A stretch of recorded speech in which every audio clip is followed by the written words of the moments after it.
पहले ये देखो। सबसे पहले अभय दुबे जी कश्मीर चुनाव पर आते हैं। कश्मीर चुनाव पर अब तो पाकिस्तान की भी एंट्री हो गई। क्या पाकिस्तान की एंट्री कांग्रेस के लिए परेशानी का सबब है क्या? बताता हूँ। मैं तो हतप्रभ हूँ कि भारतीय जनता पार्टी के शीर्षस्थ और वरिष्ठ नेता दिन भर पाकिस्तान का टेलीविजन देखते हैं। वो जाकर उनको हिंदुस्तान के हालात देखने चाहिए। बात तो सही है। मैं आग्रह करना चाहता हूं गृह मंत्री जी कि एक बार इन चुनावों के बाद दौरा कीजिएगा। जिस दिन नई सरकार का मंत्रिमंडल शपथ ले रहा था उस दिन 50 राउंड फायरिंग की है जम्मू में हमारे तीर्थयात्रियों पर, रियासी में। अरे सुधरो रे अभी तो कश्मीर घाटी के हालातों का संज्ञान लीजिए और पाकिस्तान का टेलीविजन देखना बंद कर दीजिए। सुधांशु जी, पाकिस्तान की तो आदत है, बीजेपी इसे इतना हाइप क्यों दे रही है? तो हमारे विद्वान मित्र अभय जी ने कहा कि कश्मीर का हमें पाकिस्तान का टीवी देखना छोड़ देना चाहिए। टीवी देखने की जरूरत नहीं है। पाकिस्तान जाकर किसने कहा था मोदी को हटाओ? इनके विदेश मंत्री सलमान खुर्शीद और पूर्व कैबिनेट मंत्री मणिशंकर अय्यर ने।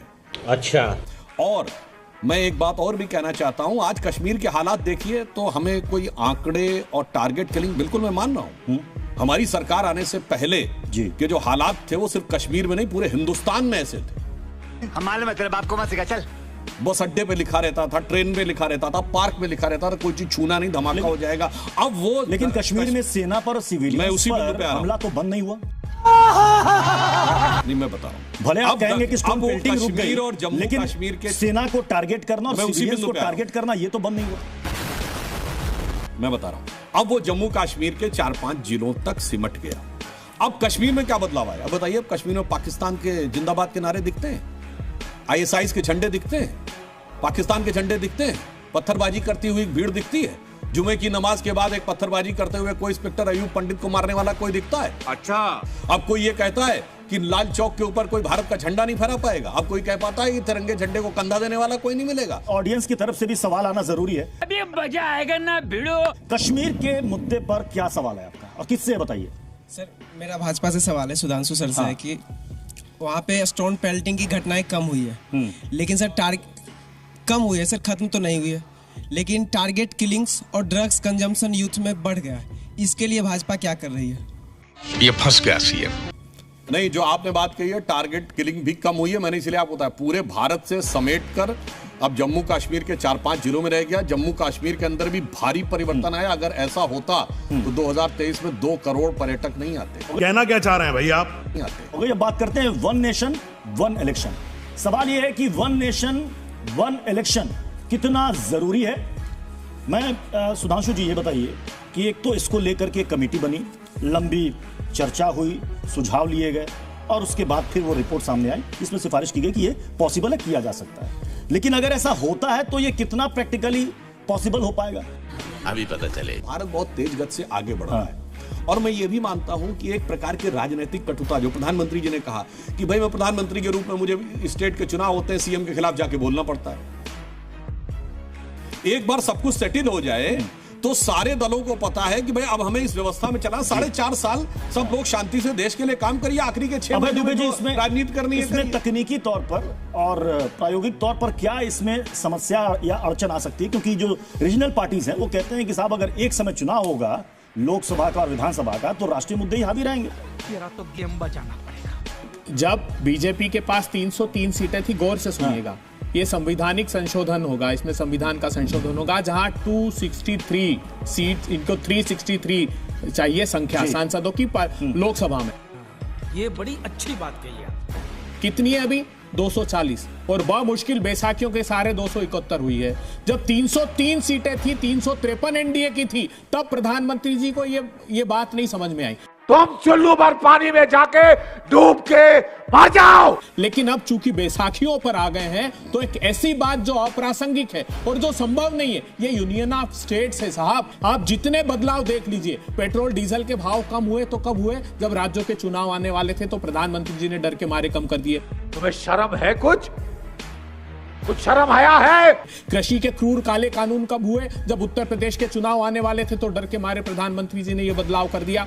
तो ये डर अच्छा है और क्षेत्रीय दल प्रजातंत्र की जांच चौकियां है। प्रधानमंत्री जी, एक पार्टी एक देश में भारतवर्ष बर्दाश्त नहीं करेगा। इस प्रजातंत्र के ताने बाने को हम बरकरार रखने के लिए आपके खिलाफ ये लड़ाई ठीक है, चलिए अगले सवाल की ओर बढ़ते हैं। सिर्फ एक सवाल। बोलने दे 50 साल जब इनका अनवरत शासन रहा, एक क्षेत्रीय दल बता दे जिसकी सरकार कार्यकाल पूरा कर पाई। चुनौती 47 to 90। तो ये क्या इतिहास से प्रतिशोध? ना ना ना ना, क्षेत्रीय दलों के विरुद्ध आप थे। और हमारी राज्य सरकार, बताइए हमारी सरकार में अटल जी और मोदी जी की सरकार में कितनी सरकार बर्खास्त की? अरे आपने तो गिराई, महाराष्ट्र में कर दिया आपने, मध्य प्रदेश में कर दिया आपने।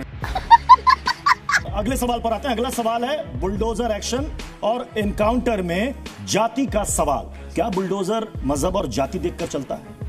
अभी पता चलेगा।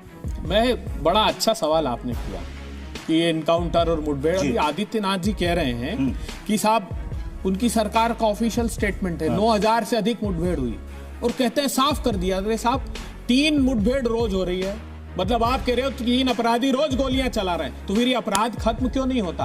अरे देवा, सिर्फ यही 80-20 करके और वो सबक सिखा दिया। जो मंगलसूत्र की राजनीति थी, जो मटन मछली की राजनीति थी, जो शमशान कब्रिस्तान की थी, जो दिवाली रमजान की थी, उसका उत्तर प्रदेश की जनता ने सबक सिखाया, आधे रह गए। बुनियादी सवालों पर बात कीजिए आदित्यनाथ जी, और लोगों के परेशानी में साथ खड़ा होने की कोशिश कीजिए। जी सुधांशु जी, अब सवाल यहां पर उठा, बुलडोजर क्या मजहब और जाति देखकर चलता है? सुप्रीम कोर्ट ने इस पर फिलहाल तत्काल रोक लगाई है कि साहब 1 अक्टूबर तक रुक जाएगा तो कुछ बिगड़ नहीं जाएगा। क्या ये उन सरकारों पर एक चोट है जो बुलडोजर एक्शन के लिए आगे बढ़ती थी? कवाली बेइज्जती?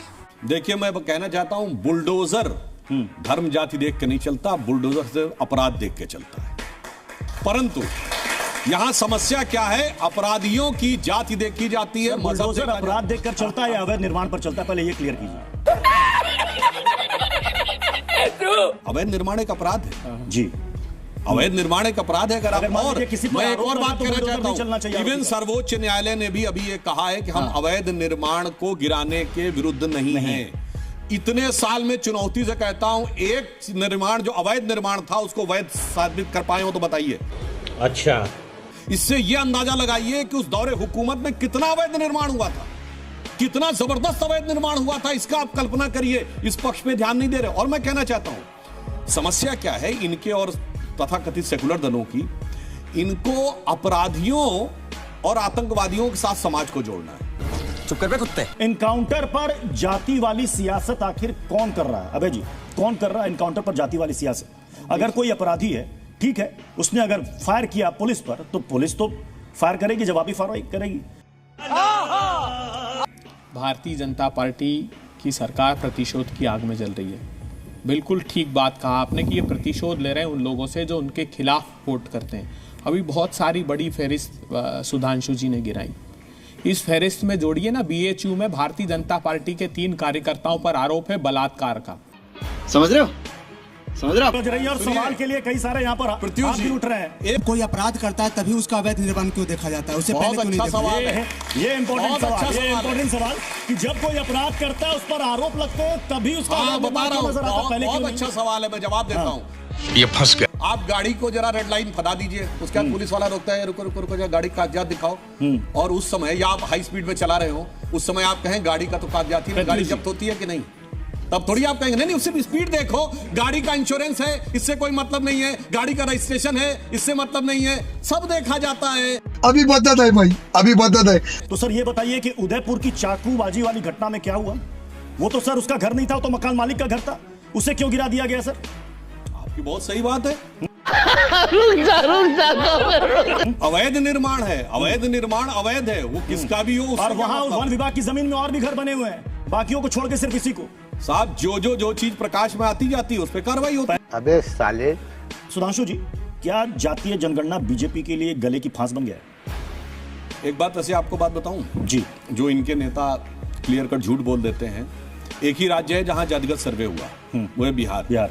और आप चुनाव के दौरान राहुल गांधी जी के दर्जनों वीडियो देख लीजिएगा जिसमें उन्होंने कहा देखो भैया मैंने तो नीतीश कुमार से कह दिया था जातिगत सर्वे कराना पड़ेगा। साले को बम से उड़ा दूंगा एक बार हाथ में आ जाए तो। और सुनिए स्थिति क्या है, सदन की कार्रवाई कोट कर रहा हूं। इनके उप मुख्यमंत्री डीके शिवकुमार ने चैलेंज करके रखा है कि अगर जातिगत जनगणना का आपने डाटा बाहर किया तो मैं सरकार गिरा दूंगा। रुक तेरे को बताते तेरी माँ की। प्रत्युष जी वैसे तो मेरे साथी मित्र सबसे विद्वान प्रवक्ताओं में से हैं, मगर झूठ बोलते हैं तो आवाज भारी रखते हैं और फिर अगले झूठ की तैयारी रखते हैं। क्या झूठ बोला मैं बताता हूं आपको। 2011 में कांग्रेस पार्टी की सरकार ने सबकी सहमति से जातिगत जनगणना कराई। उस जातिगत जनगणना का डेटा, ये सुप्रीम कोर्ट में एफिडेविट दिया है मोदी सरकार ने कि उसका डेटा 2014 तक, क्योंकि जातिगत जनगणना में 3 से 4 साल लगते हैं। बात तो सही है। जी, उसका डेटा हजारों एक्सेल शीट में रजिस्ट्रार सेंसस को दिया गया जब मोदी सरकार आ गई थी। मोदी सरकार ने अनविन पनागरिया की एक कमेटी बनाई, नीति आयोग के उपाध्यक्ष थे।